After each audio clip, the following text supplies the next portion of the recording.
Hi everyone, this is Movie Tales, your fast-track pass to the best stories in cinema. Today's story, Circle. Enjoy watching.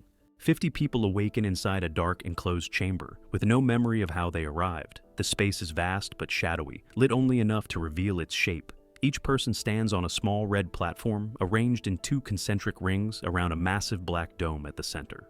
The group is diverse, men and women of different ages, races, beliefs, and backgrounds.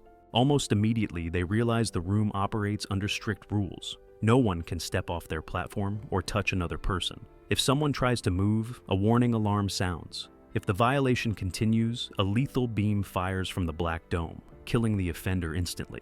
The body is then dragged away into the darkness by an unseen force, making it clear the room is being actively controlled. As panic spreads, one man tries to calm the group and take control, but he is killed mid-sentence by the beam. Soon after, the captives realize something even worse. Every 2 minutes, the device kills someone automatically. Through trial and observation, they discover they can vote on who dies next using hand gestures. Arrows projected on the floor show each person their own vote, but never reveal how others are voting. No one is allowed to vote for themselves. When the group tries to boycott the vote, hoping to break the system, it fails. After the 2-minute timer expires, the device randomly selects someone to die. Resistance proves useless. Desperate to buy time, the group adopts a survival strategy. At a college student's suggestion, they agree to eliminate the elderly first, believing it will give them extra minutes to think. Several older participants are killed in succession. But when the same student aggressively insists that a 52-year-old cancer survivor should also be considered elderly, the group turns against him. Most refuse to see her as old, and his cold insistence costs him their support. He is eliminated next. As the deaths continue, the captives begin talking, trying to piece together how they were abducted. A young man named Eric recalls trying to flee Los Angeles when he was suddenly pulled into the air. Others share similar memories. An elderly man claims he saw and heard aliens during his abduction, but the group dismisses his story and eliminates him instead of listening. Gradually, it becomes clear that some of the participants know each other. One man claims the woman beside him is his wife. Another admits to having an affair with a doctor in the room. A police officer recognizes a criminal he once arrested. As accusations fly, lies are exposed. A tattooed man is eliminated after a police officer accuses him of domestic violence, and he admits it. The group experiments further with the voting system and discovers that ties are possible. When 2 or more people receive the same number of votes, yellow energy columns surround them. The system then forces the group to vote again, until only one is left to die. As fear intensifies, some participants choose to sacrifice themselves by stepping off their platforms. They knowingly trigger their own deaths. These sacrifices temporarily stop the timer, giving the remaining captives more time to debate and plan. Racial divisions soon emerge. A new strategy takes hold, and minorities, particularly Black and Asian participants, begin receiving most of the votes. An African American man points out that the process has become racist. While some argue against this, a police officer openly defends the strategy with a racist rant. The outburst turns the group against him, and he is eliminated. Psychological manipulation becomes increasingly common.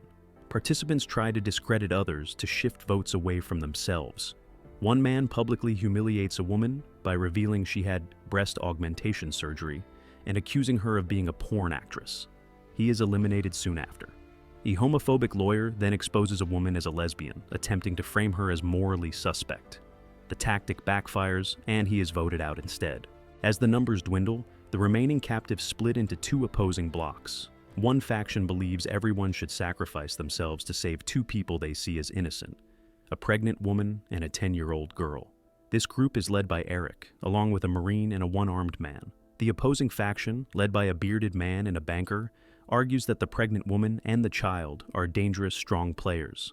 They believe that if these 2 survive, they will almost certainly reach the final stage, and must be eliminated as soon as possible. Members shift between factions, sometimes changing sides mid-vote, making the outcome unpredictable. A Spanish translator is eliminated. Later, a Hispanic immigrant and the little girl receive the same number of votes. Rather than let the child die, the immigrant steps off his platform and sacrifices himself.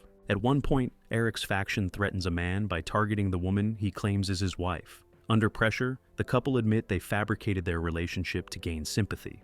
As a result, the man is eliminated. Heavy losses follow on both sides, including a 5-way tie that drastically reduces the group. In the end, Eric's faction survives. Only Eric, the pregnant woman, the little girl, and a silent man, who has never cast a vote, remain.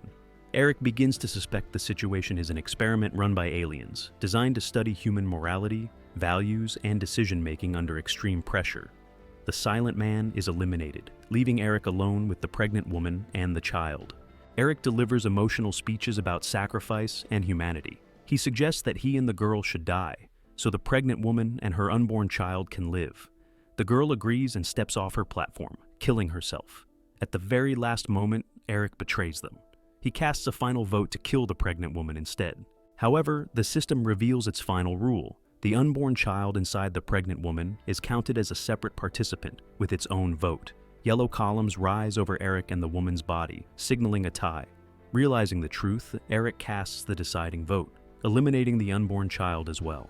Moments later, Eric regains consciousness on the shore of a canal in Los Angeles. Confused and unsteady, he gets to his feet and slowly walks into the street. There, he joins a group of silent strangers, all standing still and staring upward.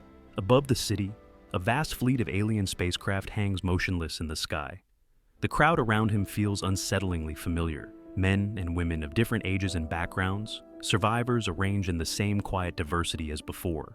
At the center of the group stand two pregnant women. The experiment is not over. It has only begun. Thanks for watching. Like and subscribe to see the latest videos first.